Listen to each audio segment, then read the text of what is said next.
در یکی از شب‌های گرم تابستان، ملا و همسرش تصمیم می‌گیرند تا برای خوابیدن به پشت بام بروند. در پشت بام خانه میان آنها بحث کوچکی اتفاق می‌افتد. کم کم این بحث تبدیل می‌شود به یک دعوای جدی و تمام عیار. ملا حسابی اعصابش خورد می‌شود و دیگر کنترل خود را از دست می‌دهد. پایش می‌لغزد و از پشت بام به کوچه پرت می‌شود. با شنیدن فریادهای زن ملا، همسایه‌ها به سرعت به کوچه می‌روند و ملا که نقش بر زمین شده بود را پیدا می‌کنند. ملا از شدت ضربه بیهوش شده بود. به هر سختی و زحمتی که بود، ملا را به هوش می‌آورند. از او می‌پرسند: ملا خوبی؟ چه اتفاقی افتاد؟ چه شد که افتادی؟ ملا در حالی که از درد ناله می‌کرد به همسایه‌ها گفت: هر کس که می‌خواهد بفهمد چه اتفاقی برای من افتاده، همین حالا به پشت بام برود و با همسر عزیزش دعوا کند. آن وقت حال الان مرا می‌فهمد. شبی ملا وارد حیاط شد و در تاریکی حیاط شخصی را دید و گمان کرد که آن شخص حتما دزد است. سری فریاد زد: ای زن، تیر و کمان مرا بیاور که دزد آمده. زن ملا فوراً تیر و کمان را آورد. ملا تیر را به چله کمان کشید و رها کرد. اتفاقاً تیر دقیقاً به نشانه خورد. ملا به زنش گفت: بسیار خوب، دزد کشته شد. حالا تا صبح با او کاری نداریم. برویم استراحت کنیم. زمانی که فردا صبح رسید و ملا به حیاط رفت، متوجه شد که دزد دیشب لباس پهن کرده روی بند رخت بوده است. زن ملا لباس را شسته و آویزان کرده بود. لباس با تیری که ملا نصرالدین انداخته بود پاره شد. ملا تا این صحنه را دید، سریع سجده شکر به جا آورد و گفت: خدایا شکرت. زن ملا از دیدن این صحنه تعجب کرد. رو کرد به ملا گفت: نصری، حالت خوب است؟ برای چه شکر میکنی؟ ملا گفت: مگر ندیدی که لباس تیر خورده؟ حالا فکر کن من خودم داخل لباس بودم، آن وقت چه اتفاقی برای من میافتاد؟ الان باید میرفتی و تابوت مرا میآوردی. خدا رو شکر کن و خوشحال باش که من داخل لباس نبودم. روزی ملا نزد حاکم شهر رفت و گفت: به تعداد 124,000 پیامبر به من 124,000 سکه بده، لازمش دارم. پادشاه گفت: ملا جان، خوش اشتها هم که هستی، حالا شما لطف کن اسم هر پیغمبری رو که گفتی من به تو 1 سکه میدهم. ملا شروع کرد. قریب به 20 نفر از آنها را اسم برد و برای هر کدام 1 سکه گرفت. بعد کمی با خود فکر کرد و گفت: نمرود و فرعون. حاکم خندید و گفت: اینها که جز پیغمبران نیستن ملا جان. ملا جواب داد: چطور میگویی نیستن؟ آنها ادعای خدایی میکردن. آن وقت تو آنها را به پیغمبری هم قبول نداری؟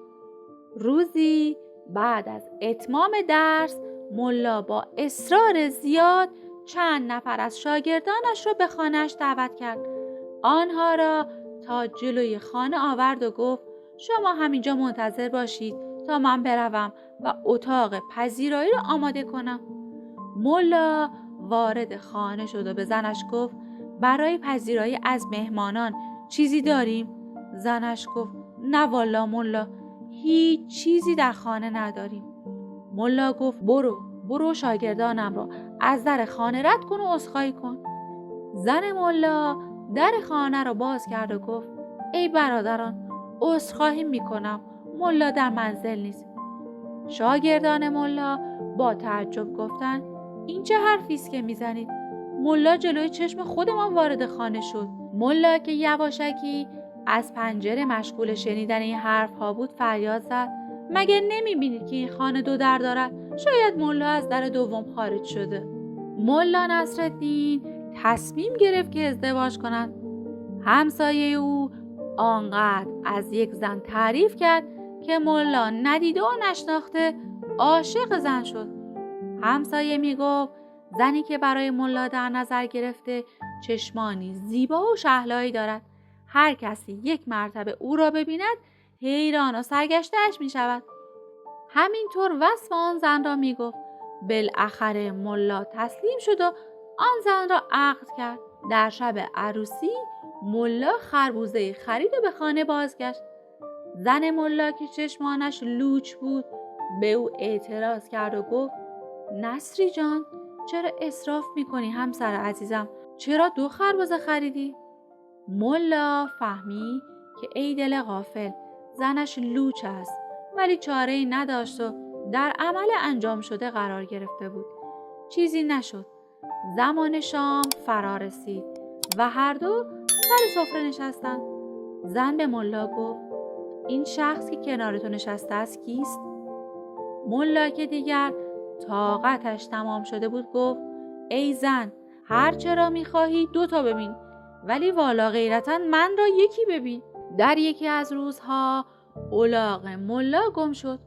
ملا در کوچه و بازار میچرخید و فریاد میزد هر کس الاغ مرا پیدا کند الاغ را با پالان و افسار و خرجین به او میبخشند.